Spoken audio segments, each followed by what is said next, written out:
कोई current carrying close loop के ऊपर हम देख चुके हैं कि नेट फोर्स जीरो होता है ना। नेट फोर्स तो जीरो होता है लेकिन नेट टॉर्क जीरो नहीं होता है। Will see. ठीक है, सपोज हम कहेंगे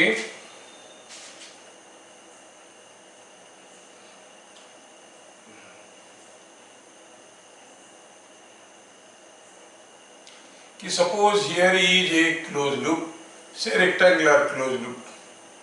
ठीक है, और सपोज ये लेंथ दिया है L,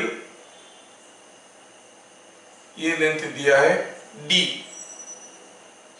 and suppose this loop is suspended like this and a current I is passing through the loop, और suppose यहाँ पे एक मैग्नेटिक फील्ड ऐसा अवेलेबल है। ऐसा केस में यूनिफॉर्म मैग्नेटिक फील्ड है। चलो ये सारा पॉइंट्स को नाम दे देते हैं, A, B, C, D। इसको कैपिटल D करते हैं ताकि कंफ्यूजन ना रहे। इसमें ऐसे करंट फ्लो कर रहा है।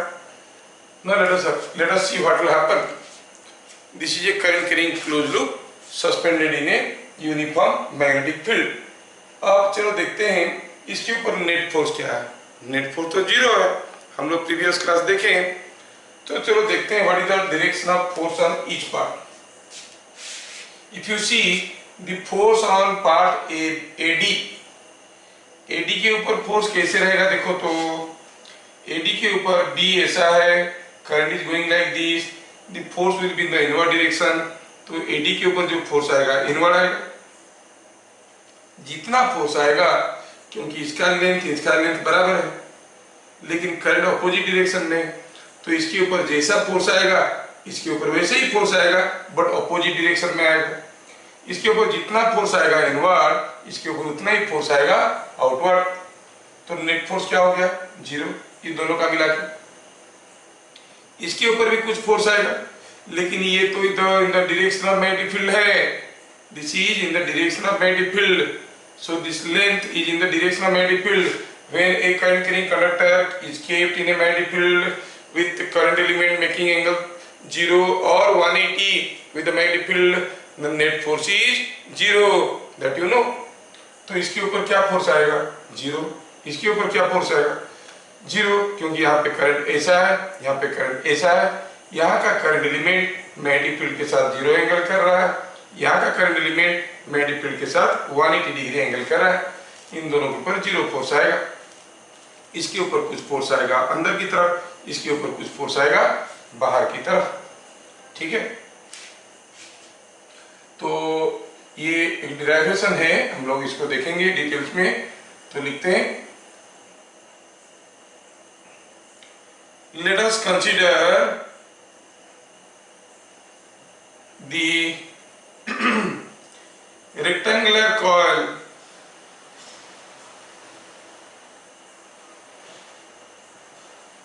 of n turns, rectangular coil of n turns. इसमें n टर्न है। ठीक है,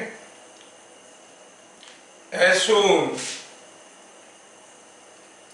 in a uniform magnetic field B। ठीक है, मैग्नेटिक फील्ड B के ऊपर ऐसे आया। चलो देखते हैं what is the force on each part of the coil.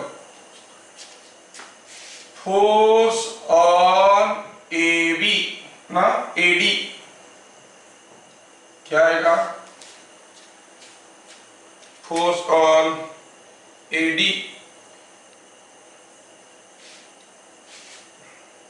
ठीक है, फोर्स ऑन AD कितना आएगा? AD में कितना आएगा देखो तो यहाँ पर आएगा फोर्स, ये लेंथ है L, ये है B, तो it will B BIL in the two inward.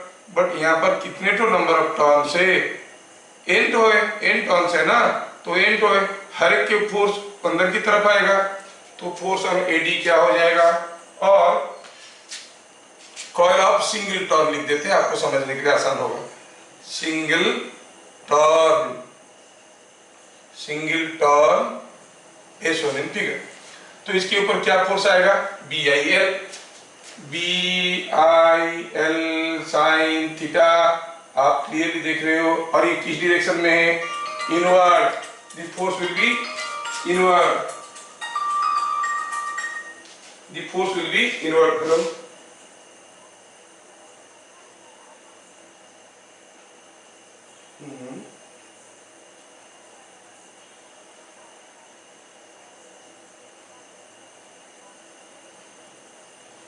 You ask me, I'm in a class, you ask me after 10:30 or in the morning.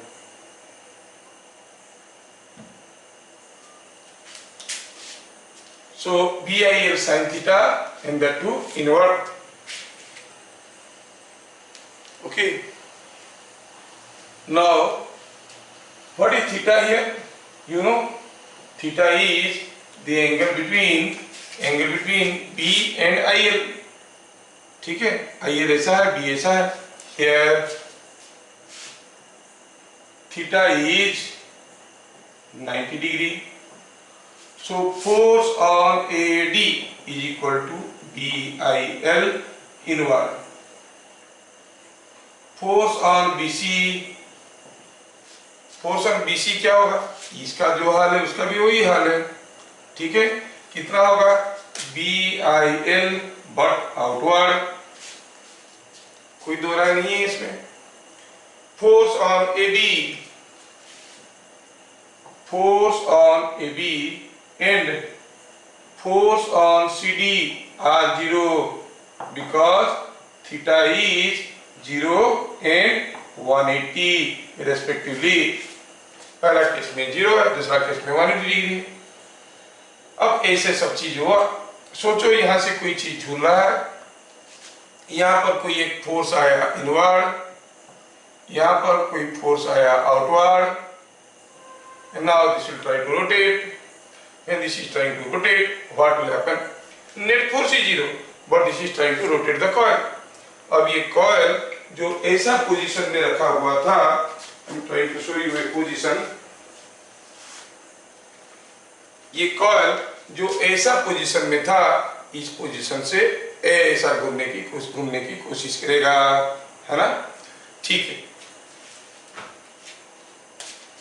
When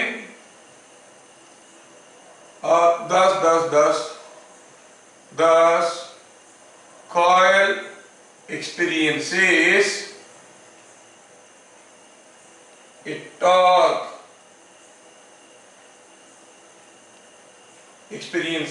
a torque, and tries to rotate,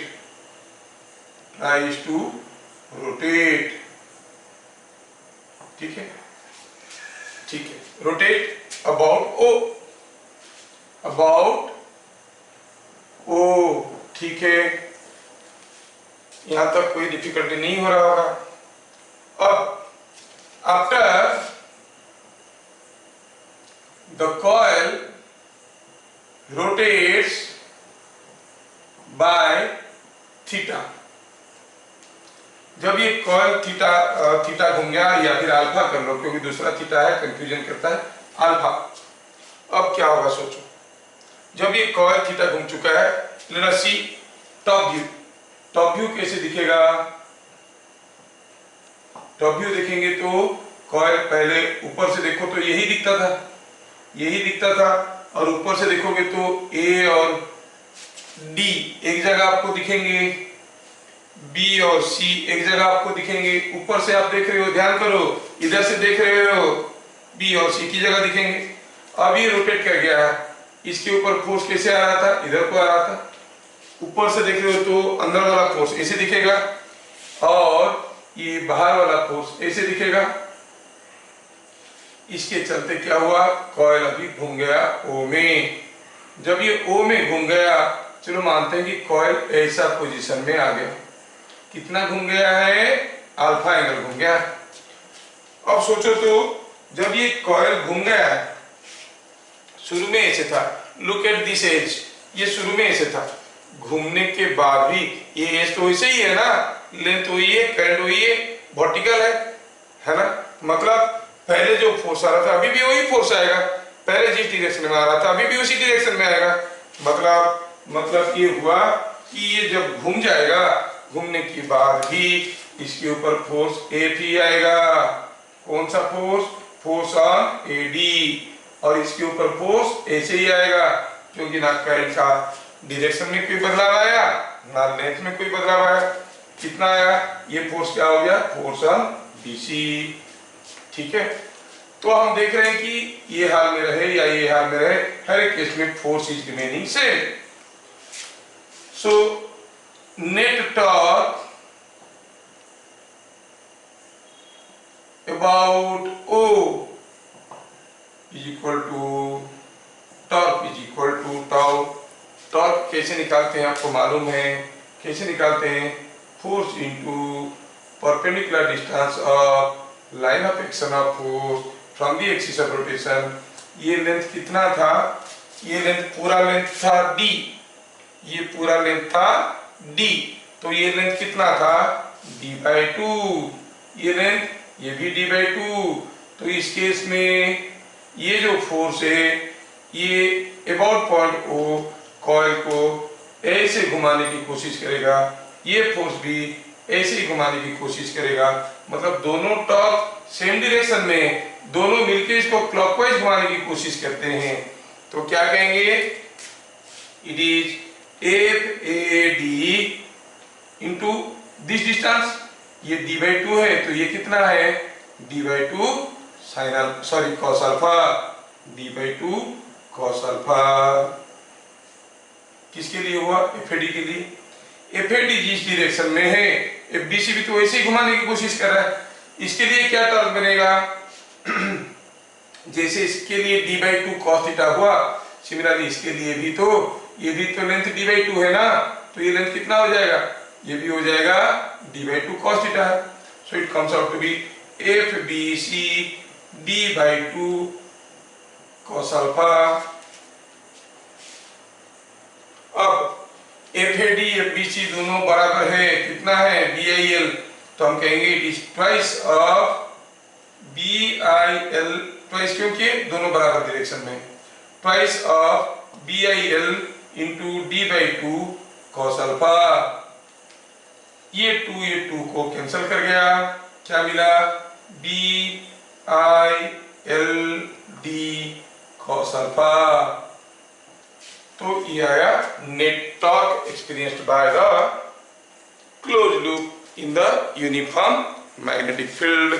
देख लीजिए, आपको अगर कहीं कुछ confusion हो रहा है तो मैं दोबारा बता दूंगा। कुछ लोगों को क्लियर नहीं हुआ तो दोबारा यहाँ पर थोड़ा बड़ा फिगर बनाता हूँ, आपको समझ में आएगा। अब फिर से सारा चीज को समझाने की कोशिश करता हूँ, क्योंकि ये लॉन्ग क्वेश्चन है। कोई क्वेश्चन अगर आएगा तो डायरेक्ट फॉर्मूला पे आएगा, और 1 मार्क वाला क्वेश्चन आएगा, लॉन्ग क्वेश्चन है। तो चलो देखते हैं क्या हो रहा है इसमें। हो ऐसे रहा था कि ये जो कॉइल था, अभी हम देखे, ये जो कॉइल था ऐसा एक मैग्नेटिक फील्ड में, मैग्नेटिक फील्ड ऐसा था, और ये हमारा कॉइल है। ठीक है, कॉइल में करंट ऐसे जा रहा है। I assume the current is like this, इधर गया ऐसे, इधर गया ऐसे। अब हमें ये भी समझ में आ गया कि कॉइल का ये वाला हिस्सा के ऊपर, क्योंकि करंट ऐसे था, सॉरी मैग्नेटिक फील्ड ऐसे था, ये वाला हिस्सा के ऊपर अंदर की तरफ फोर्स आएगा, ये वाला हिस्सा के ऊपर बाहर की तरफ फोर्स आएगा, तो ऐसे घूमने की कोशिश करेगा, ऐसे घूमने की कोशिश करेगा। ठीक है, तो मैं क्या कर रहा हूं, अभी ऊपर से देख रहा हूं। हमारा कॉइल का ये वाला पॉइंट है A, ये वाला पॉइंट है B, C, D। तो ऊपर से देखेंगे A और D एक जगह दिखेंगे, ऊपर से देख रहे हैं। तो देखो ये हो गया कॉइल, यहाँ पे दिख रहा है आपको A और D, यहाँ पर दिख रहा है आपको B और C, और ये वाला हिस्सा कैसे आ रहा है? देखो ऊपर से देख रहे हैं, ऊपर से देख रहे हैं, इसके ऊपर फोर्स ऐसे आ रहा था, ऊपर से देखेंगे तो कैसे दिखेगा? Now I am turning it to your side, ऊपर से देख रहे हैं, तो ये वाला हिस्सा पे फोर्स ऐसे आ रहा था, ये वाला हिस्सा पे फोर्स ऐसे आ रहा था। यहां तक सबको समझ में आ गया? आगे अब ऐसा फोर्स आने के कारण नेट फोर्स तो 0 हो गया, लेकिन लेकिन लेकिन ये घुमाने की टेंडेंसी रखता है, तो ये घूम गया। चलो मानते हैं कि ये घूम गया कितना angle, by an angle alpha, alpha angle घूम गया। घूम जाने के बाद ये कॉइल ऐसा था, ये घूम जाने के बाद जैसे ये ऐसे घूम गया, घूमने के बाद भी तो करंट का डायरेक्शन वही है, लेंथ वही है कि नहीं? तो इसका मतलब ऐसे था, ये एज के ऊपर जितना फोर्स आ रहा था, ऐसे होने के बाद भी ये एज के ऊपर उतना ही फोर्स आएगा। तो हम कहेंगे यहाँ पर जो फोर्स आएगा वो ऐसा ही होगा, कितना, जितना यहाँ पर होता था। यहाँ पर कितना फोर्स होगा, ऐसा ही होगा। अच्छा ऐसा है, तो ठीक है। ये डिस्टेंस, पूरा डिस्टेंस d था, तो ऑब्वियसली ये डिस्टेंस कितना हो गया, दिस डिस्टेंस इज d/2। ये डिस्टेंस कितना हो गया, ये भी d/2 हो गया। अच्छा, ये फोर्स के चलते O में टॉर्क बनेगा। टॉर्क कैसे निकालते हैं, force into perpendicular distance of line of action of force from axis of rotation. यहां से force into this distance is the moment or the torque. Similarly, ये डिस्टेंस कितना होगा, ये डिस्टेंस भी तो वही होगा, कितना, d/2 cos अल्फा, क्योंकि ये d/2 है, ये एंगल अल्फा है। Is that clear? So this way we see that these two forces are trying to rotate it. क्या टॉर्क बनेगा, टॉर्क देखो, इसके लिए कितना बनेगा, F into this, इसके लिए F into this, और ये जो फोर्स है इस पॉइंट में इस बॉडी को ऐसे घुमाने की कोशिश कर रहा है, ये फोर्स इस पॉइंट में इस कॉइल को ऐसे घुमाने की कोशिश कर रहा है ना? तो दोनों टॉर्क तो सेम डायरेक्शन में हुआ, नेट टॉर्क निकालना है, ये टॉर्क प्लस ये torque.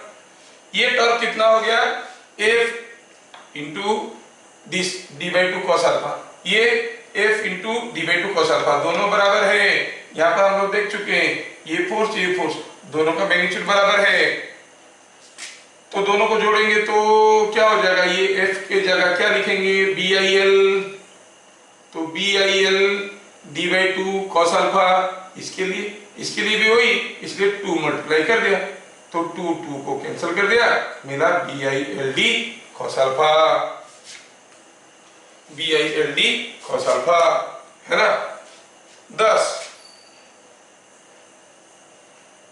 net torque in the case shown is equal to BLDI cos alpha. But याद करो तो L इंटू डी क्या था, हमारा कॉइल था, बैकग्राउंड में आप कॉइल को मत भूल जाना, ये लेंथ D था, ये लेंथ L था, LD क्या हो गया, area. So it is BAI cos alpha. ये क्या है, area of coil, area of coil. जब ये अल्फा घूम चुका है, ये एरिया ऑफ द कॉइल। लेकिन ये हमारा केस में हुआ, इन जनरल इसको एक जनरलाइज फॉर्मूला में लाने की कोशिश करेंगे। For n number of turns in coil, अगर कॉइल में n टर्न होंगे तो हर एक टर्न के ऊपर सेम आएगा, क्योंकि हर एक टर्न में सेम करंट जा रहा है, तो क्या हो जाएगा, टॉर्क n टाइम्स हो जाएगा। The torque will B BINA cos alpha. याद रखने के लिए आसान है, बिना cos अल्फा। लेकिन देखो ये फॉर्मूला को याद मत रखना, क्यों बता रहा हूँ, क्यों आगे मैं बता रहा हूँ क्यों याद नहीं रखना, क्योंकि इसमें हम लोग शुरू किए कैसा पोजीशन में, कॉइल ऐसे था, कॉइल कौन सा पोजीशन से शुरू हुआ है, कौन सा पोजीशन से अल्फा घुमा है, ये जानना थोड़ा मुश्किल है। तो इन जनरलाइज हम लोग एक फॉर्मूला निकालने की कोशिश करेंगे। जब हम इन जनरल फॉर्मूला निकालने की कोशिश करेंगे, हम लोग बिना cos अल्फा फॉर्मूला देख चुके हैं, इस फॉर्मूला को लेके थोड़ा आगे बढ़ते हैं।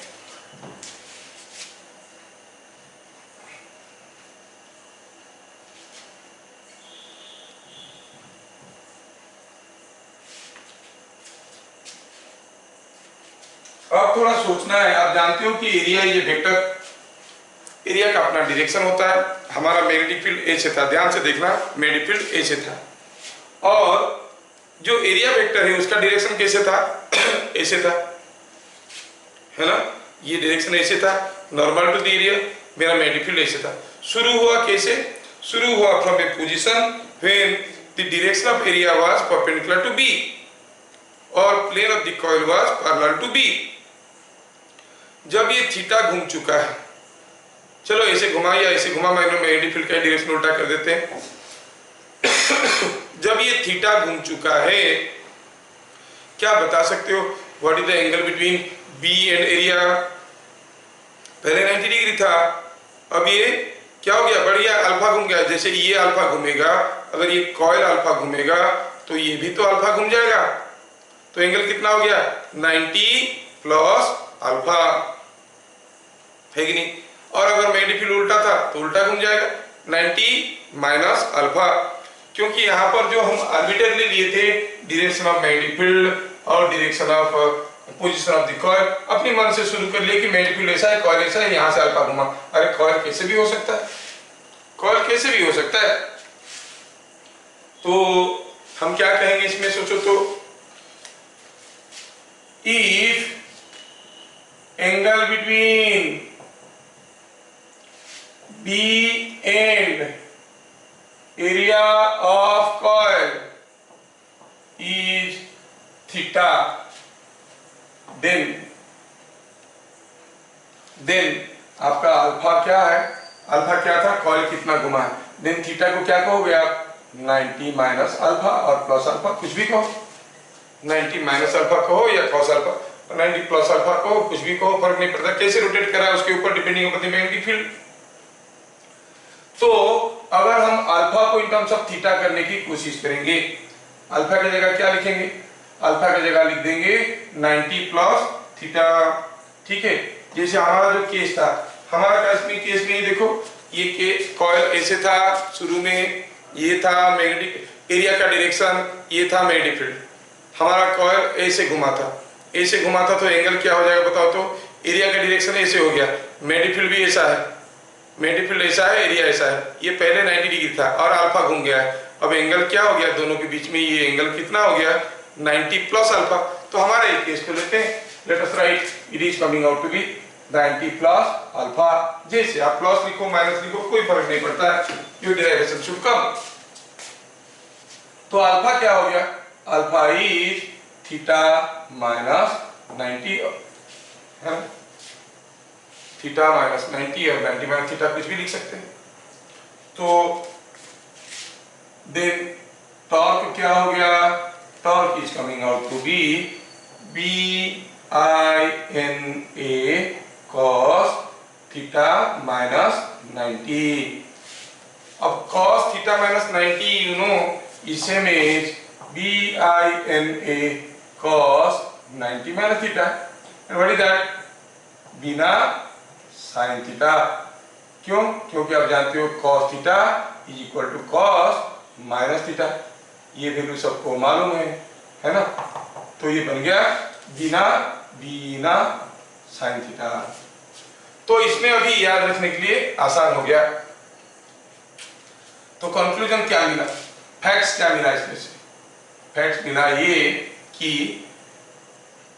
When angle between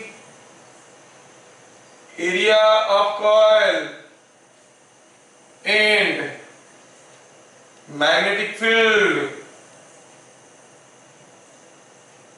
is theta, the torque experienced is BINA cos theta। समझ में आ रहा है, बिना साइन थीटा, टॉर्क का क्या फॉर्मूला है, बिना साइन थीटा, ये आपको याद रखना है, ठीक है। ये हो गया बिना साइन थीटा। दूसरी चीज क्या हुआ, ये हो गया डिराइव्ड एक्सप्रेशन, जो आपको एक्सप्रेशन निकालना है, if angle between the area of the coil and angle between the area of the coil और magnetic field is theta, what is the torque experience, so you see it is बिना sine theta. समझ में आया। अब इसको दूसरी चीज सोचो, व्हेन coil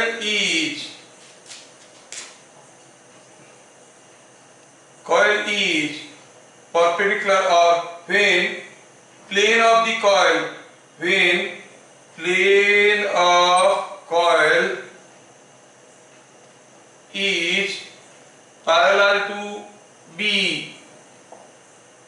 जब कॉइल का प्लेन पैरेलल टू बी है, क्या देख रहे हैं हम? तो ये हो गया कॉइल और ये हो गया मैग्नेटिक फील्ड। कॉइल का एरिया कैसा है? बाहर की तरफ। देन थीटा कितना हो गया? कॉइल का एरिया बाहर की तरफ है। थीटा क्या है? Angle between area of the coil and the magnetic field. Theta कितना हो गया? 90 डिग्री। तो टॉर्क क्या बन गया? It is coming BINA। समझ में आ रहा है? नाउ मैं इसको मिटा दूंगा अभी।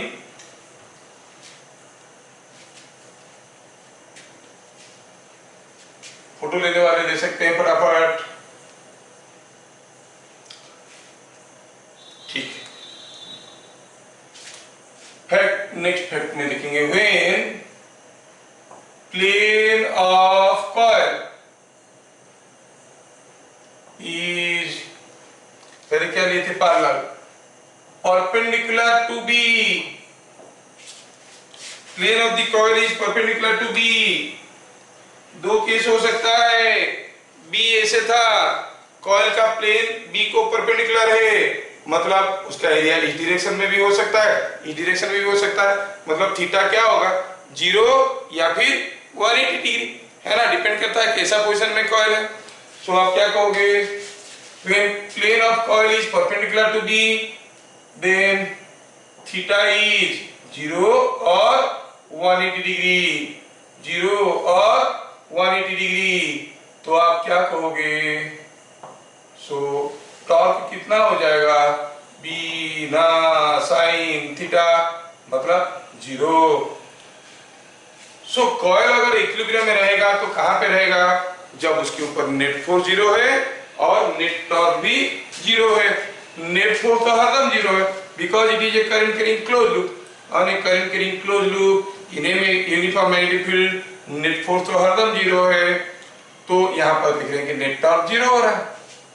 तो क्या कहेंगे? The coil can be kept in equilibrium when plane of coil is perpendicular to B। plane of coil is perpendicular to B। समझ में आ रहा है क्या? दूसरा चीज देखेंगे, मैक्सिमम टॉर्क कब होगा? जब sin थीटा 1 होगा। कब हुआ? यहाँ पे। तो देखो टॉर्क मैक्सिमम कितना हो रहा है? Maximum torque on coil is when area of coil और plane of area, plane of coil is parallel to B, parallel to B, and minimum torque X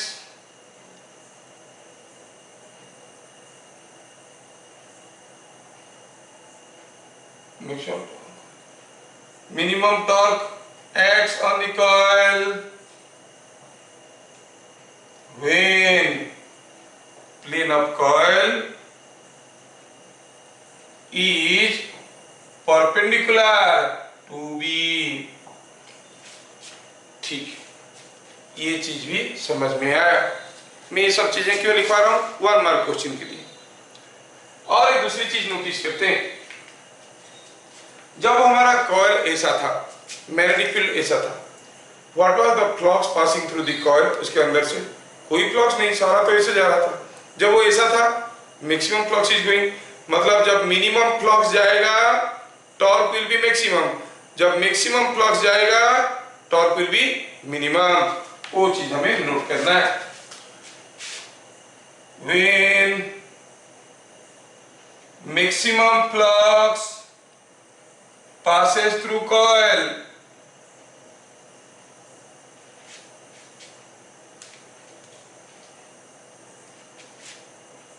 the torque is minimum and vice versa। ये चीज हम लोग इसमें से समझ गए, ठीक है, ये चीज हम लोग यहां से समझ गए। तो समराइज कर देते हैं, अगर लंको चिन्ह नहीं आया तो क्या आएगा, लंको चिन्ह नहीं आएगा तो क्या आएगा, समराइज कर देते हैं। When a coil is suspended in a magnetic field, uniform magnetic field, the net torque experienced by the coil is B na sin theta। B is magnetic field, I is current, N is number of turns, A is area of the coil। ये क्या हो गया, area of the coil, है कि नहीं। तो सारा चीज को एक बार लिख देता हूं तो आपको बढ़िया रहेगा। तो कंक्लूडिंग स्टेटमेंट में क्या देखे हम लोग, कंक्लूडिंग स्टेटमेंट में देखे हम लोग जो जिसके ऊपर सबसे ज्यादा क्वेश्चन आएगा, ये सब अंदरूनी चीज बताया, क्योंकि हमारे कुछ बच्चे जो है वो मेडिकल के लिए तैयारी कर रहे हैं, तो उनको 1 मार्क वाला क्वेश्चन भी आ जाएगा, तो उनको दिखाना है।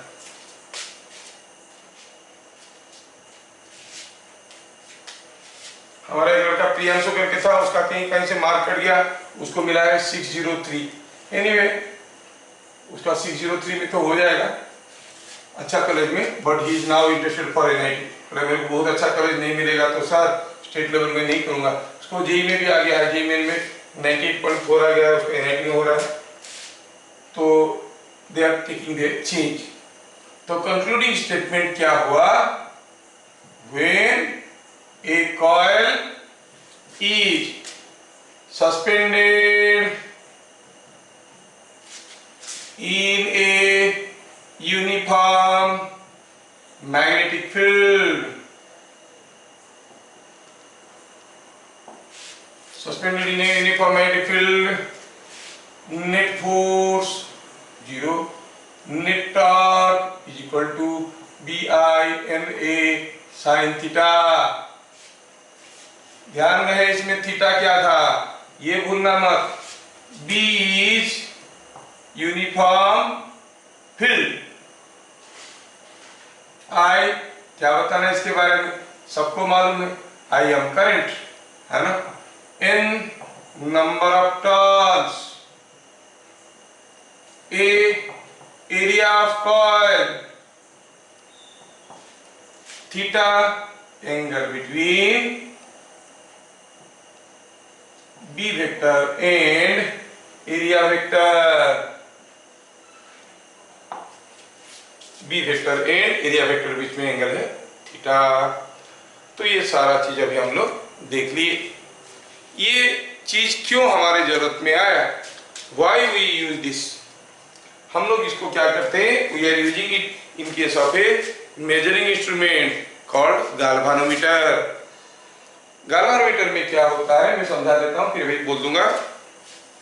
गाल्वानोमीटर में ऐसे दो मैग्नेटिक पोल रहते हैं, दोनों पोल के बीच में एक कॉइल सस्पेंडेड रहता है, इसके ऊपर एक ऐसे पॉइंटर लगा रहता है, पॉइंटर है, कोई एक एरो मार्क लगा रहेगा। जब इसमें कॉइल करंट पास करेगा तो आप देखोगे कि ये घूमेगा, घूमेगा ना, और जो टॉर्क होगा that torque will be proportional to current. जितना ज्यादा करंट उतना जोर से घूमेगा, ज्यादा घूमेगा, है ना। तो जितना ज्यादा करंट होगा, और यहाँ पर क्या रहेगा, एक स्केल रहेगा, ऐसे इसके सामने एक स्केल रहेगा, जैसे ही घूमने लगा तो स्केल के ऊपर रीडिंग देने लगा। तो this is used as a galvanometer, ठीक है। दिस mechanism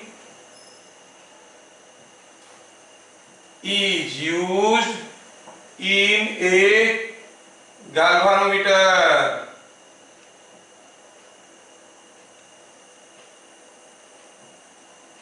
ठीक है, galvanometer में क्या होता है, there are two magnetic poles, north pole south pole, उनके बीच में ये कॉइल को झुला दिया जाता है। जो करंट को मेजर करना है उसी करंट को इसी के अंदर से पास करके निकालते हैं, तो ये घूमता है और इसके साथ एक पॉइंटर अटैच रहता है, दैट पॉइंटर गिव्स रीडिंग, ठीक है। अच्छा, अभी यहाँ पे एक इंपॉर्टेंट क्वेश्चन आता है, ये जो गाल्वानोमीटर के लिए जो हम दो मैग्नेट्स यूज किए, देखो ये मैग्नेटिक फील्ड ऐसा है ना, मैग्नेटिक फील्ड ऐसा है, तो जब ये घूमने लगेगा तो आप देखोगे टॉर्क हमें ज्यादा चाहिए। टॉर्क हमें ज्यादा चाहिए मतलब हम देखेंगे कि इसके अंदर से मिनिमम फोर्स जाएगा तो ज्यादा टॉर्क होगा, मैक्सिमम फोर्स जाएगा, मिनिमम फ्लक्स जाएगा तो मैक्सिमम टॉर्क होगा, मैक्सिमम फ्लक्स जाएगा इसके अंदर से मिनिमम टॉर्क होगा, वो हम लोग देख चुके हैं। When maximum flux passes through coil, torque is minimum and vice versa. मतलब when minimum flux passes through the coil, the torque is maximum. लेकिन क्या होगा ये घूमने से, जैसे आप देखोगे ये जो मैग्नेटिक फील्ड है वो यूनिफॉर्मली इसके साथ लीव नहीं करता है, टॉर्क बदलते रहता है। The torque is not constant. Theta बदलेगा, जैसे घूमेगा ये थीटा बदलेगा, टॉर्क बदलेगा। तो सोचो टॉर्क बदलेगा तो क्या तकलीफ होने वाला है। मान लो कि आई करंट के लिए जितना टॉर्क हुआ और थोड़ा सा घूम गया, 2i के लिए उसका डबल टॉर्क नहीं होगा, 2i के लिए डबल टॉर्क नहीं होगा क्योंकि थीटा टर्म आ गया है एक्सप्रेशन में। 3i के लिए थीटा और बढ़ गया है। तो क्या देखोगे आप, अगर इसका हम स्केल को देखेंगे वो स्केल कैसे दिखेगा, मान लो ये 0 है, ये 1 है, पास में 2 है और पास 3 4 5 6, तो क्या हो रहा है, it's a non uniformly calibrated scale, जिसमें बड़ा मुश्किल होता है रीडिंग लेना। Scale is not uniform. Why? क्योंकि जैसे जैसे घूमते जा रहा है ये थीटा बाबा ये तो बदल रहे हैं, थीटा बदलने से टॉर्क अलग अलग हो जाएगा। आप करंट बढ़ाते जाओ लेकिन the torque is not only proportional to I, इसमें बी एन ए ये सब कांस्टेंट है लेकिन थीटा तो बदल रहा है ना, तो थीटा बदल रहा है तो आप देखोगे करंट बदलने से टॉर्क बदलेगा but not proportionately, there is another variable also. हम चाहते हैं कि थीटा ना बदले, कैसे नहीं बदलेगा, अरे घूमेगा फिर तो थीटा कैसे नहीं बदलेगा। हाँ कुछ करते हैं उसके लिए, क्या करते हैं, लेट अस सी। ठीक है, due to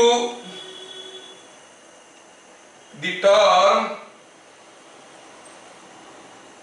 sin theta in expression of torque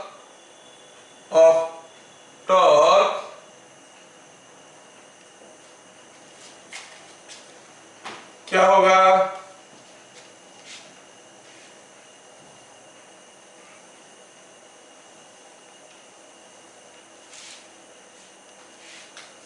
the scale of galvanometer becomes non-uniform,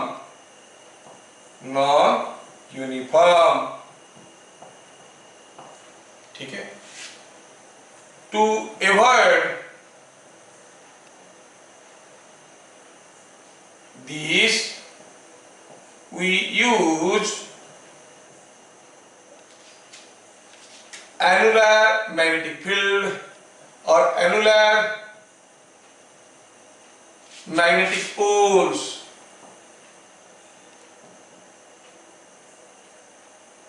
annular magnetic poles, such that due to radial magnetic field produced,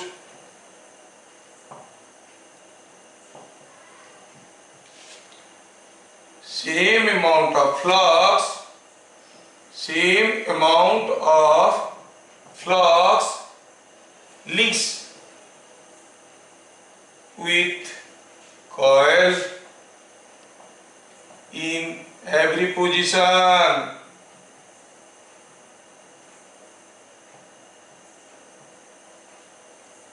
Thus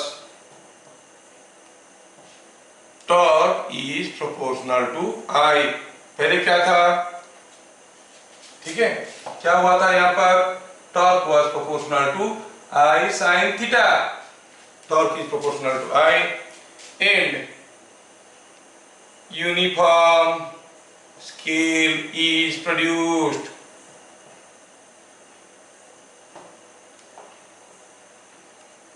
तो ये पूरा जो गैल्वेनोमीटर के बारे में कहानी बताया बस यही पूछा जाता है, how is the shape of the magnetic poles in case of a galvanometer, why the poles are made annular in shape, ये सब थोड़ा सा स्टेटमेंट को ध्यान से देख लेना। कुछ टिपिकल टर्म में यूज किया हूं, अभी मैं इसको समझा दूंगा आपको। एनुलर।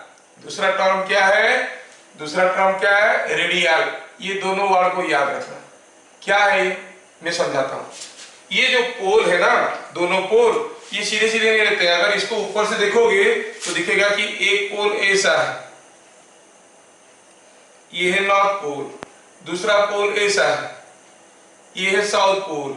अब इसमें देखोगे नॉर्थ पोल से साउथ पोल फ्लक्स जा रहे हैं, रेडियल मैग्नेटिक फील्ड हो रहा है, यहां से फ्लक्स निकल रहा है ऐसे ऐसे ऐसे। तो कैसा मैग्नेटिक फील्ड बन रहा है? Radial magnetic field, along the radius magnetic field हो रहा है। अब कॉइल ऐसा पोजीशन में रहेगा, टॉप व्यू देख रहे हैं हम लोग। कॉइल अगर ऐसा पोजीशन में रहेगा, जितना फ्लक्स इसके अंदर से जाएगा ये सब के लिए जाएगा, है ना। और अगर कॉइल ऐसा पोजीशन में रहेगा तो उतना ही फ्लक्स जाएगा। और कितना फ्लक्स जा रहा है? For every position of the coil you find same amount of flux is passing through the coil. In amount of the flux passing through the coil is deciding the torque. देख लिए तभी, when more flux is passing torque is minimum, less flux is passing torque is maximum, and if same flux is passing at every position, so you will say a constant torque will act on it, है ना। तो I बदलेगा तो torque बदलेगा। अब theta बदलने से torque नहीं बदलने वाला, तो साइन थीटा वाला टर्म गायब हो जाता है। तो क्या क्वेश्चन आएगा? क्वेश्चन बोलता हूँ, आंसर बोलता हूँ। Why the pole faces of a galvanometer are made annular? ये हो गया जनरल क्वेश्चन। आंसर क्या हुआ? To produce a radial magnetic field so that for any position of the coil, same amount of flux will pass through the coil and it will experience a torque only proportional to I. Torque will be proportional to I. तो the scale will be uniform. उससे क्या फायदा होगा? ये uniform scale बनेगा। अगर इसे flat पोल ले लेते, ऐसे लेने की बजाय अगर हम ऐसे ऐसे ले लेते, तो एक पोजीशन में जितना फ्लक्स जा रहा है, क्योंकि फ्लक्स तो ऐसे जा रहा है, जब इस पोजीशन में जाएगा फ्लक्स दूसरा जाएगा। Torque will be affected with the position of the coil, है ना। तो इसलिए ये चीज को याद रखना।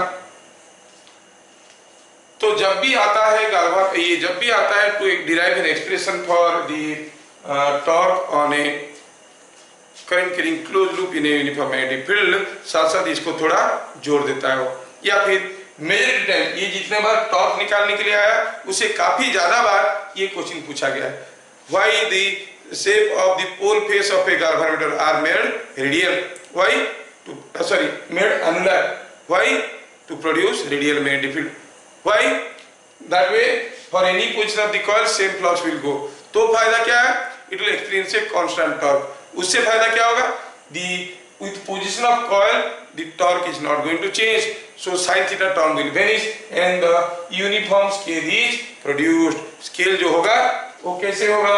अब स्केल जो इसके लिए हो जाएगा ऐसे हो जाएगा 0, है ना, 1 2 3 4, ये यूनिफॉर्म हो गया स्केल। यूनिफॉर्म स्केल हो गया तो आपको आसान हो जाएगा जानने के लिए, ठीक है। और गाल्वानोमीटर में ऐसा स्केल नहीं होता है, थोड़ा मैं गलत बता दिया। इसमें क्या होता है? 0 यहाँ पे होता है, ये 1 1 2 2 ऐसे होता है। क्यों बताओ? क्योंकि कॉइल में अगर ऐसा करंट घुसेगा तो ये एक तरफ को घूमेगा, और यहाँ से करंट निकलेगा उल्टा हो जाएगा, करंट का डायरेक्शन तो उल्टा तरफ घूमेगा। तो जब आप इसमें कोई करंट पास करोगे तो ये हो सकता है कि ऐसे घूमे या फिर ऐसे घूमे, किसी भी डायरेक्शन में घूम सकता है depending upon the direction of current, ठीक है। इसलिए 0 पोजीशन बीच में रहता है। कॉइल अगर इधर को गया, पॉइंटर अगर इधर को गया तो हम कहेंगे current is in one direction, इधर को गया current is in opposite direction. Galvanometer current का मैग्नीट्यूड के साथ साथ डायरेक्शन को भी इंडिकेट करता है। समझ में आ गया? ये वाला पार्ट, ये 0 बीच में क्यों हुआ, कुछ लोगों को थोड़ा कंफ्यूजन हो रहा है, थोड़ा सा मैं इसको बता देता हूं, ठीक है। तो इसमें क्या हो रहा है, एक मिनट, इसमें क्या हो रहा है? सपोज देखो ये कॉइल, यहाँ पे करंट घुसा, ऐसे गया, ऐसे आया, ऐसे गया, तो ये अगर मैग्नेटिक फील्ड ऐसा है तो ये ऐसे घूमेगा। सपोज करंट ऐसे जाने की बजाय अगर उल्टा गया, ठीक है, तो क्या होगा? ये ऐसे घूमेगा। समझ में आ रहा है? तो आप क्या देख रहे हो? कॉइल ऐसे भी घूम सकता है, ऐसे भी घूम सकता है, it can rotate in either way. तो अगर ऐसा घुमा मतलब करंट इस डायरेक्शन में था, ऐसा घुमा मतलब करंट इस डायरेक्शन में था, है ना। इसीलिए 0 को हम बीच में रखते हैं। पॉइंटर अगर इधर को गया, करंट किसी एक डायरेक्शन में है, इधर को गया, करंट उल्टा डायरेक्शन में है। To know the direction of current only, ये गालवामीटर यूज होता है। गालवामीटर में दोनों फायदे हैं, ये करंट का मैग्नीट्यूड भी बताता है और डायरेक्शन को भी इंडिकेट करता है, ठीक है। और प्रैक्टिकली गालवामीटर में तो ये बहुत ही सेंसिटिव इंस्ट्रूमेंट होता है, माइक्रो एम्पियर तक करंट मेजर कर लेता है, माइक्रो एम्पियर तक। और गालवामीटर में ऐसे पॉइंटर वगैरह अरेंजमेंट नहीं होता है, जैसे मैं आपको बता दिया समझाने के लिए, ऐसे पॉइंटर वगैरह नहीं होता है, क्योंकि पॉइंटर का भी तो कोई मेटल स्टिक होगा ना, उसका भी एक मोमेंट ऑफ इनर्शिया होगा। तो अगर माइक्रो एम्पियर में करंट जा रहा है, माइक्रो एम्पियर में करंट जा रहा है, torque will be also in micro newton metre, और इसका मोमेंट ऑफ इनर्शिया के चलते इसको घुमाना उसके लिए मुश्किल हो जाता है। तो ऐसे नहीं यूज करते हैं पॉइंटर। क्या करते हैं, जब आप पूछ ही रहे तो थोड़ा सा मैं बता भी देता हूं। ये हो गया सबका। गालवामीटर में क्या होता है, ये क्या करते हैं कि ये मान लो कि गालवामीटर का कॉइल है which can measure very small current, ठीक है। ये हो गया आपका मैग्नेटिक फील्ड वगैरह, वो आप जानते हो। ये जो कॉइल सस्पेंडेड है यहाँ पे एक छोटा सा मिरर पेस्ट कर देते हैं। Mirror small plane mirror is connected. ये छोटा सा मिरर यहाँ पे लगा देते हैं, और यहाँ से कोई एक पेंसिल टॉर्च से, मान लो कि कोई पेंसिल टॉर्च है, यहाँ से ऐसे करते हैं कि एक रे आके इस पे गिरता है और यहाँ से रिफ्लेक्ट करके यहाँ पे आता है। जब यहाँ पे आता है तो जहाँ पे आता है, जब ये नेचुरल पोजीशन में है तो उस पोजीशन को 0 कहते हैं, ठीक है। अब जैसे ये घूमेगा, this will rotate bye an angle theta, you know when incident ray remaining fix, mirror rotates by an angle theta, the reflected ray rotates by 2 theta in the same direction। तो क्या होगा, जैसे ये मुड़ेगा, और ये कितना दूर पे रखा जाता है, मान लो 2 मीटर 3 मीटर, ऐसे काफी दूर पे रखा जाता है। मतलब इसमें अगर ये 0.5 डिग्री भी घुमा तो ये पॉइंट यहाँ पर सब्सटेंशियली मूव कर जाएगा, आप रीडिंग ले सकते हो, ठीक है। ये बहुत ज्यादा इधर मूव करेगा। जब ये कॉइल थीटा घूमेगा, ये रिफ्लेक्टेड रे 2 थीटा घूमेगा, ठीक है। ये थीटा घूमेगा, रिफ्लेक्टेड रे 2 थीटा घूमेगा। तो क्या होगा, इतना लंबा रेडियस होने के कारण आर्क लेंथ क्या होगा, arc length move will be r into 2 theta. तो ये थीटा भी घूम गया, तो यहाँ पर ये जो स्केल पे आके कोई लाइट स्पॉट गिर रहा था, वो लाइट स्पॉट बहुत ज्यादा मूव करेगा, ठीक है। और असलियत तो ये, और यहाँ से हम लोग रीडिंग देख पाएंगे। असलियत तो ये है, अगर आप इंस्ट्रूमेंटेशन इंजीनियरिंग पढ़ लोगे तो देखोगे ये भी नहीं करते हैं। माइक्रो इतना सेंसिटिव है, माइक्रो एम्पियर का करंट भी ज्यादा समय के लिए जाएगा, गर्म होकर खराब हो जाएगा। हम लोग क्या करते हैं, इसमें जो करंट मेजर करना है वो करंट को बहुत ही कम समय के लिए पास करते हैं। जैसे इसके अंदर पास करेंगे, ये घूमेगा तो ये फेंका जाएगा, फिर वो करंट को बंद कर देते, फिर वहां से वापस आएगा। Then we derive an expression, क्या, कितना दूर तक उसका थ्रो था, from that throw we calculate what is the current. समझ में आ रहा, from that throw you calculate the current. आप अगर बाई चांस इंस्ट्रूमेंटेशन इंजीनियरिंग पढ़ोगे, which is a part of electronics engineering, तो ये सब चीजें आप वहां पर देखोगे। वहां पर डैम्पिंग इक्वेशन क्या बनेगा, टॉर्सनल रिजिडिटी क्या बनेगा, क्योंकि थ्रेड है ना, थ्रेड से झूल रहा है। कोई चीज अगर थ्रेड से झूलता है, झूलता हुआ चीज को मोड़ दोगे, छोड़ देने से वापस आता है कि नहीं। टॉर्क में भी, थ्रेड में भी एक टॉर्क बनता है ड्यू टू टॉर्सनल रिजिडिटी, एक टॉर्क बनता है। अगर इस कॉपी को मैं किसी एक थ्रेड से झुला देता हूं, फिर कॉपी को इधर मोड़ देता हूं, छोड़ दूंगा तो क्या होगा, खुद ही सीधा हो जाता है, क्योंकि वो थ्रेड जो है वो ट्विस्ट हो गया है। ट्विस्ट होने के कारण उसमें एक टॉर्क क्रिएट होगा, ठीक है। तो ये सारा चीज को कंसीडर करके गालवामीटर बनाया जाता है। That is giving a controlling torque. ये देगा, डैम्पिंग रहेगा इसके अंदर, क्योंकि बहुत ज्यादा ऑसिलेट करेगा तो फिर इसमें क्या होगा, ये अगर जल्दी जल्दी घूमेगा तो क्या होगा बताओ। इसमें सबसे बड़ा प्रॉब्लम ये होगा कि ये मैग्नेटिक फील्ड में इसमें इंड्यूस्ड ईएमएफ हो जाएगा। आगे क्या हम लोग पढ़ने वाले हैं, इंड्यूस्ड ईएमएफ हो जाएगा तो इसमें करंट को जाने नहीं देगा, करंट को रोक देगा। उसको फिर ध्यान में रखा जाता है। क्या करते हैं, उसमें एक एल्युमिनियम फॉइल के ऊपर लगाते हैं, तो एल्युमिनियम में एडी करंट होता है, जल्दी जल्दी नहीं घूमता है, धीरे धीरे घूमता है। जल्दी जल्दी घूमेगा तो उसमें इंड्यूस्ड ईएमएफ हो जाएगा, करंट को रोक देगा। तो धीरे धीरे घूमता है, इंड्यूस्ड ईएमएफ होता है ना कि बराबर। तो इस सारा मैकेनिज्म में आपकी +2 लेवल में थोड़ा सा खाली बताया गया गालवामीटर क्या होता है, ये होता है बस। और पोल फेस क्यों एनुलर होता है? क्योंकि रेडियल मैग्नेटिक फील्ड बनाना है। क्यों रेडियल मैग्नेटिक फील्ड बनाना है? Because for any position of the coil inside the magnetic pole you will find same amount of flux passes through the coil and it experiences a constant torque independent of position of the coil, so the scale becomes uniform. बस उतना ही याद रखना है, ज्यादा research करने के लिए JEE main qualify करना पड़ेगा, ठीक है। अभी हम लोग एक नया टर्म पढ़ने वाले हैं, मैग्नेटिक मोमेंट। ये मैग्नेटिक मोमेंट बड़ा ही एक इम्पोर्टेंट आर्टिकल है और इसमें से आप सिर्फ 1 मार्क वाला क्वेश्चन सोचो और इसके ऊपर छोटे छोटे न्यूमेरिकल भी 2 मार्क वाला सोचो, कोई लॉन्ग क्वेश्चन है नहीं। तो हम लोग पहले इलेक्ट्रोस्टैटिक्स में ऐसे रिलेटेड चीजें कुछ पढ़े थे। क्या पढ़े थे वहां पर? डायपोल मूवमेंट, डायपोल मूवमेंट ऐसे करके पढ़े थे। क्या था वो? It was basically a combination of two equal and opposite charges separated by a very small distance, and the dipole moment was directed from negative charge towards the positive charge. ये हमारा चीज था। तो ऐसा ही चीज ये लोग इधर मैग्नेटिज्म में भी ढूंढने की कोशिश किए। तो पॉजिटिव चार्ज नेगेटिव चार्ज के बीच में छोटा सा गैप होगा, तो कुछ लोग सोचे कि चलो ऐसे ले लेते हैं, कोई एक मैग्नेट नॉर्थ पोल है साउथ पोल है, इसमें से एक थिन स्लाइस काट के ले आओ, तो ये इधर नॉर्थ पोल जैसे बिहेव करेगा, ये साउथ पोल जैसे बिहेव करेगा, you can call it a magnetic dipole. बात सही है? बात सही है। When you take a thin slice of this magnet, ये साइड नॉर्थ पोल जैसे बिहेव करेगा, ये साइड साउथ पोल जैसे बिहेव करेगा और ये मैग्नेटिक डायपोल बन गया। But this is a permanent magnetic dipole. We are talking about electromagnets. Electromagnets में ऐसा अरेंजमेंट कैसे करेंगे? ध्यान रहे, इसके लिए क्या चाहिए हमें? एक नॉर्थ पोल और एक south pole separated by a small distance. चलिए देखते हैं क्या हो रहा है। Suppose I consider a current carrying close loop. ऐसा मान लो करंट ऐसा जा रहा है इस क्लोज लूप में, तो इस क्लोज लूप के अंदर मैग्नेटिक फील्ड का डायरेक्शन क्या है? करंट तो ऐसा ऐसा जा रहा है ना, करंट ऐसा ऐसा जा रहा है। अब इस करंट के चलते यहाँ पर मैग्नेटिक फील्ड कैसे होगा? इनवर्ट।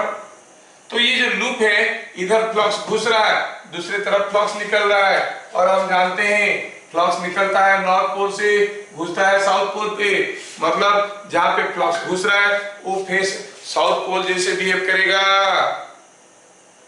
और जहां से निकल रहा है वो नॉर्थ पोल जैसे बिहेव करेगा।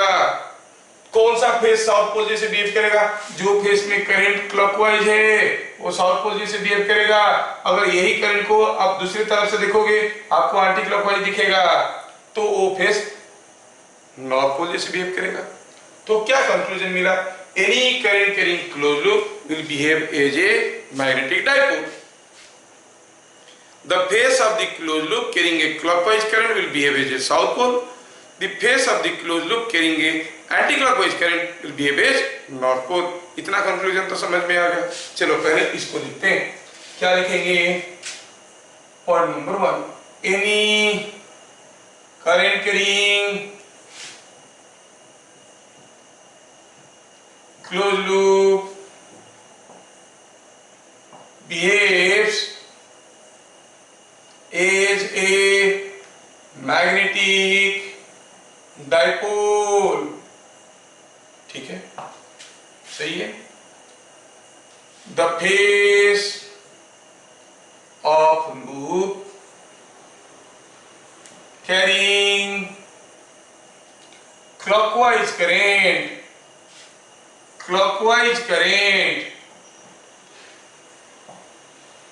behaves as south pole.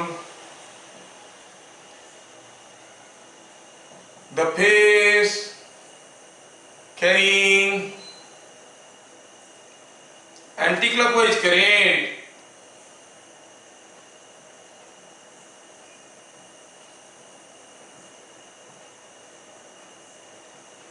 behaves as north pole. ठीक है, मैं पहले भी आपको क्लू दे चुका हूं। ऐसा करंट होगा तो हम इसको साउथ पोल कहेंगे। कैसा करंट? क्लॉकवाइज। ऐसा करंट होगा तो हम इसको कैसे करंट जा रहा है? एंटी क्लॉकवाइज, हम कहेंगे नॉर्थ पोल दिख रहा है ना। छोटे बच्चों को इसे बताया जाता है, आप लोग तो बड़े बच्चे, आपको समझ में आ रहा होगा। ठीक है, तो कोई करंट कैरिंग क्लोज लूप एक मैग्नेटिक डाइपोल जैसे बिहेव करता है, और इसमें सबसे इंपॉर्टेंट टर्म क्या है मालूम है? Close loop. The loop must be closed one. आप इतने को देख के मैग्नेटिक डाइपोल नहीं बना सकते हो, क्योंकि इसको अगर इधर से क्लोज करोगे तो डाइपोल बनेगा, इधर से क्लोज करोगे करंट का डायरेक्शन उल्टा हो गया, डाइपोल दूसरा हो जाएगा। So a open wire can not behave as a magnetic dipole. Current carrying close loop behaves as a magnetic dipole. Electric dipole में क्या था डायरेक्शन? डायरेक्शन वाज फ्रॉम, क्या था? From the negative charge towards the positive charge. और dipole moment का magnitude क्या था? Q into D, the distance between the two charges। तो यहाँ पर भी एक डाइपोल मोमेंट वाला टर्म आएगा जिसको हम कहेंगे M, magnetic dipole moment. Magnetic dipole moment associated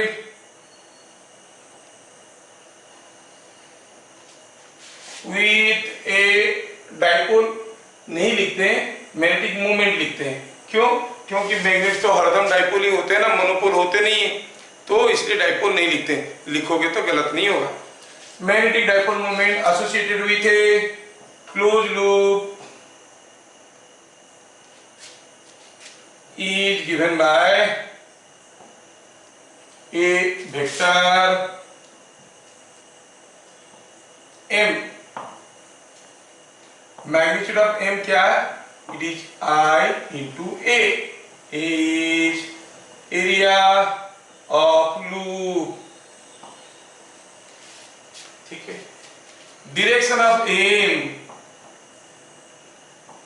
direction of m कैसे पता करेंगे?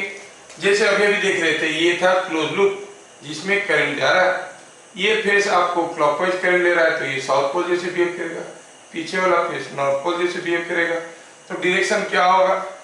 इलेक्ट्रिक डाइपोल में नेगेटिव चार्ज से पॉजिटिव चार्ज की तरफ होता था, अब क्या होगा? साउथ पोल से नॉर्थ पोल की तरफ। अब ये साउथ पोल है, उधर वाला नॉर्थ पोल है, मतलब मैग्नेटिक डाइपोल का डायरेक्शन कैसे हो गया? ऐसे अंदर की तरफ, है ना। लेकिन हम लोग ऐसे नहीं लिखेंगे, कुछ दूसरे तरीके से लिखेंगे। अगर हम अपने हाथ को, राइट हैंड फिस्ट को क्लोज करते हैं, थंब को खुला रखते हैं, fingers indicate the direction of circulation of current, thumb indicate the direction of dipole moment. ये चीज याद रखना। Close your right hand fist with your thumb being open, let your fingers indicate the direction of circulation of current in the loop, thumb indicates the direction of dipole moment। समझ में आया? तो हम क्या कहेंगे? Direction of M is given by right hand fist rule, right hand fist rule। ठीक है, क्या कहेंगे? When right hand fist is closed with thumb being open, thumb being open, if fingers indicate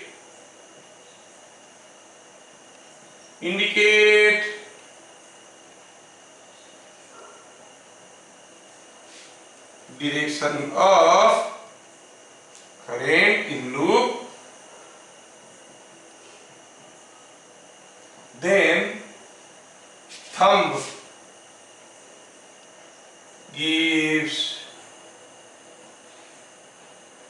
direction of dipole moment, direction of dipole moment और direction of dipole moment m का direction ऐसा मिल जाता है। कैसे? From the right hand fist rule. ठीक है, अब अगर आपको ये चीजें समझ में आ गया तो थोड़ा मैं इसके ऊपर एक दो छोटे छोटे क्वेश्चन देता हूं जानने के लिए। Just for your clarity. Direct question आएंगे, 1 मार्क वाला, then not ask you what is the magnitude, what is the direction of dipole moment, नहीं पूछेंगे। बस आपको मालूम रहना चाहिए m का magnitude is I into a। Just for sake of example मैं एक दो छोटे छोटे एग्जांपल देता हूं, मालूम नहीं इसमें ऐसी फोटो ले रहे कि नहीं ले रही, ठीक है ले ली, सी एस टेकन नाउ। तो अभी सपोज हम कहेंगे कि यहाँ पर कोई एक रिंग है और सर्कुलर कॉइल है, एक रिंग है, मान लो रिंग का रेडियस r है, इसमें करंट I जा रहा है। तो एग्जांपल के तौर पे हम क्या कहेंगे, डायपोल मोमेंट कितना होगा, यहाँ का जो डायपोल मोमेंट है उसका मैग्नीट्यूड क्या होगा, I into a, that is I pi r square। Simple सा है, यूनिट क्या बन गया, एम्पियर मीटर स्क्वायर, यहाँ पर हमें लिख लेना चाहिए। तो यूनिट क्या हो गया, ampere metre square, dipole moment का यूनिट हो गया एम्पियर मीटर स्क्वायर, सिंपल है। सपोज हमारे पास कोई रेक्टेंगुलर कॉइल है जिसमें n टर्न्स है, suppose there are n turns and now a current I is passing through n turns है। मान लो कि ये लेंथ a है और ये लेंथ b है, तो आप क्या कहोगे, magnitude of the dipole moment, एक टर्न का मैग्नेटिक मोमेंट जिस डायरेक्शन में होगा दूसरे का भी तो वही होगा, क्योंकि एक में करंट ऐसे जा रहा है तो दूसरे में भी ऐसे ही जा रहा होगा, तीसरे में भी ऐसे ही जा रहा होगा, हर एक में मैग्नेटिक मोमेंट सेम डायरेक्शन में होगा। तो नेट क्या हो जाएगा, n I a, n n n I a क्या है, ये a है ये b है, तो it is a into b, that is area, that is what you understand, n I a b, ठीक है ना।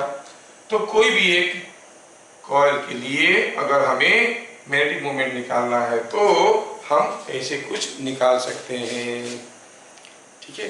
Area of the coil is this, तो आपको मैग्नेटिक मोमेंट मिल गया, ठीक है।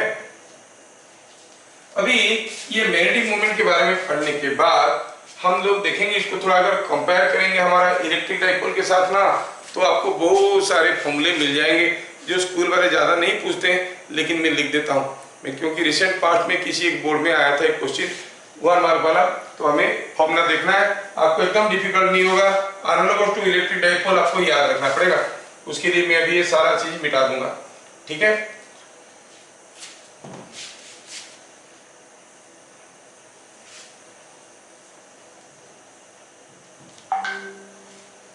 Thank you Shreyasi.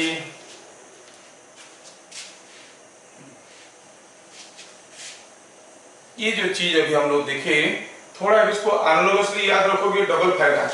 क्या डबल फायदा मैं भी बताता हूं। पहला हुआ कि P electric dipole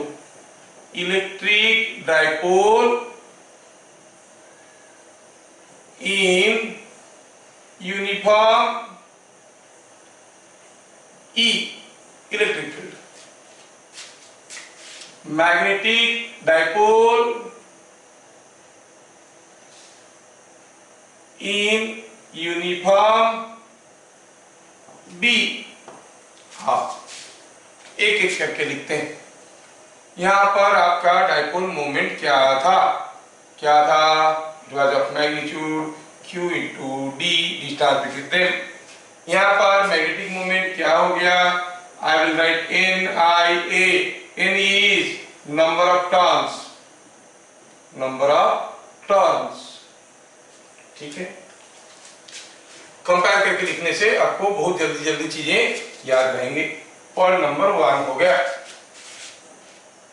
point number 2, कोई एक यूनिफॉर्म मैग्नेटिक फील्ड में, इलेक्ट्रिक फील्ड में, ऐसा इलेक्ट्रिक फील्ड है, ऐसा अगर एक डाइपोल है, तो हम कहेंगे इन दोनों के बीच में एंगल अगर थीटा है, तो हम लोग इसलिए कहेंगे यहाँ पर कोई एक मैग्नेटिक फील्ड है और इसमें कोई एक डाइपोल ऐसा है, मैग्नेटिक डाइपोल मोमेंट का तो डायरेक्शन देख चुके हैं। सपोज ये इसके साथ थीटा एंगल कर रहा है,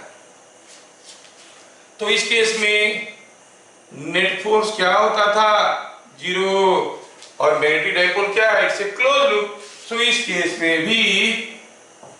में भी net force 0।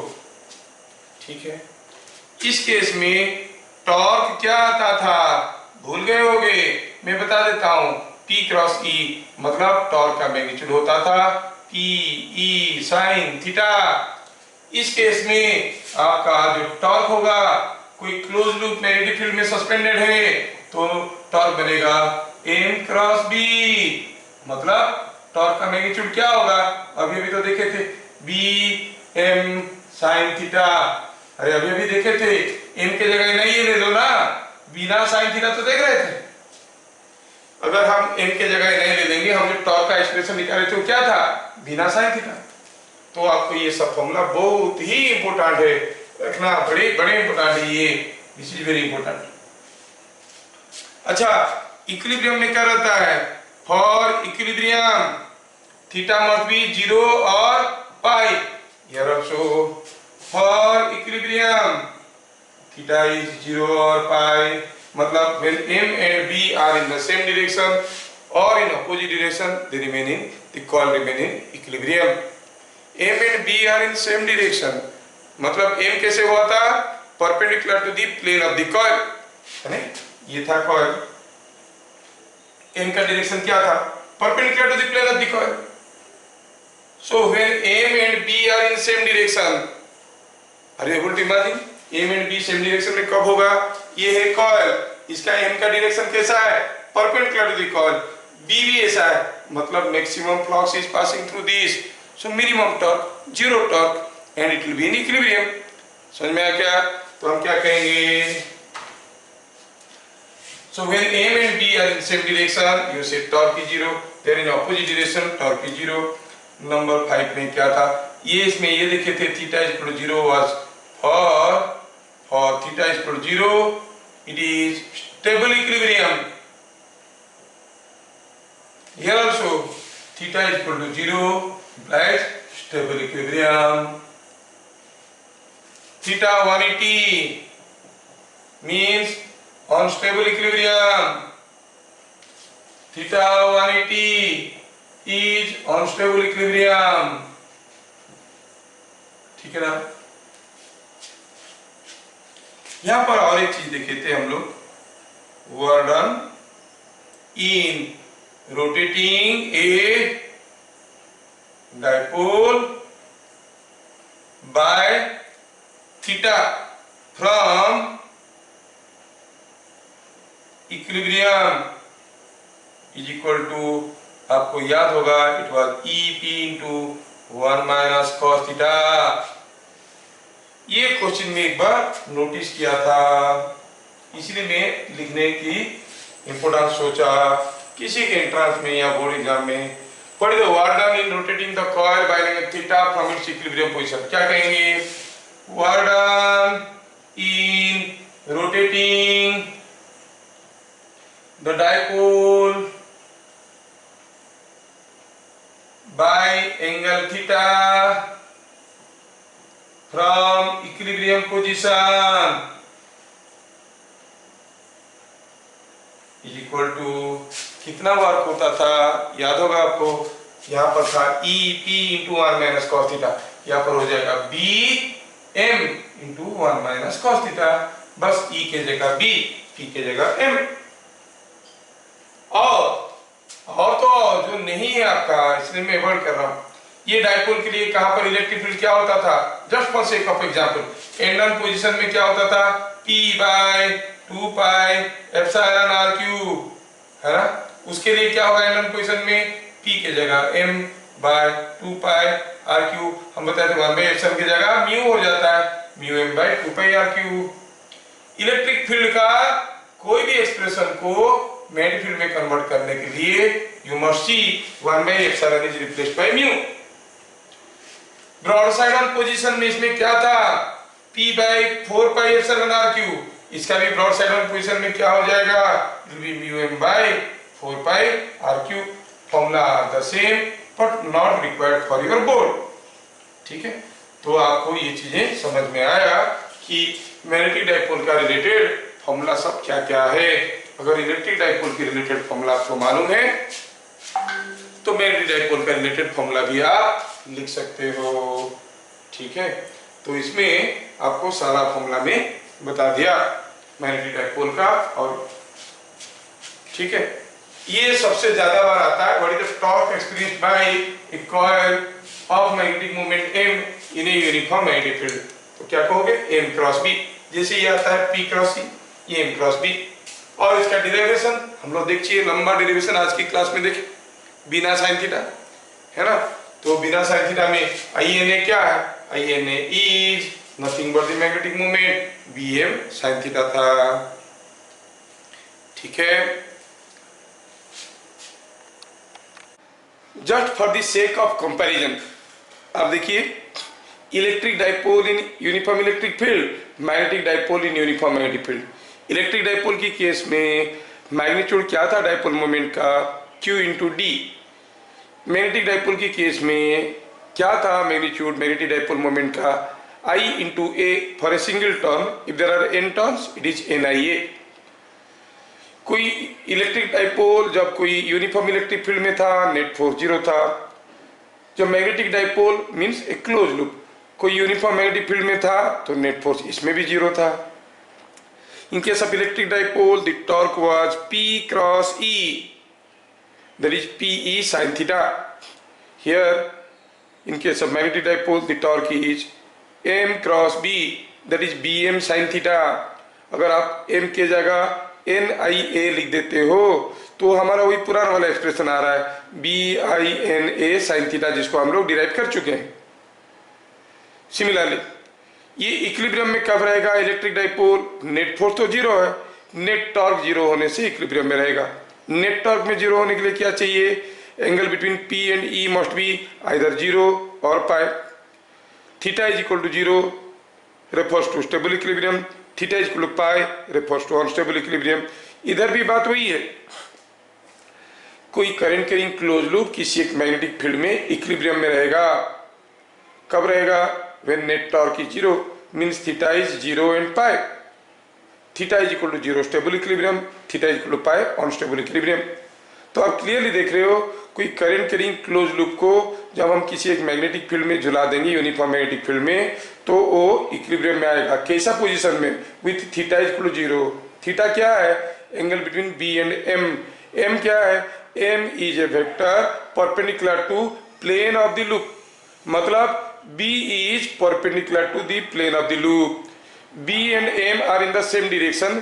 M is perpendicular to the plane of the loop means B is perpendicular to the plane of the loop. मतलब किसी भी एक लूप को अगर आप मैग्नेटिक फील्ड में झुला देते हो, वो घूम फिर के अल्टीमेटली इक्विलिब्रियम में आएगा। कैसे, पूरा मैग्नेटिक फील्ड का एरिया B को परपेंडिकुलर होकर रहेगा। Area means plane of the area must be perpendicular to B, ऐसा पोजीशन में वो इक्विलिब्रियम में रहेगा। Now in case of electric dipole work done in rotating a dipole by theta from equilibrium position, क्या होता था, EP into 1 minus cos theta. Similarly here E पे current carrying closed loop is suspended in a uniform magnetic field and the closed loop is in equilibrium. Now by rotating the coil by an angle theta, the work done is equal to BM into 1 minus cos theta, BM into 1 minus cos theta। ठीक है, okay, ठीक है, देख लो आप लोग इतना।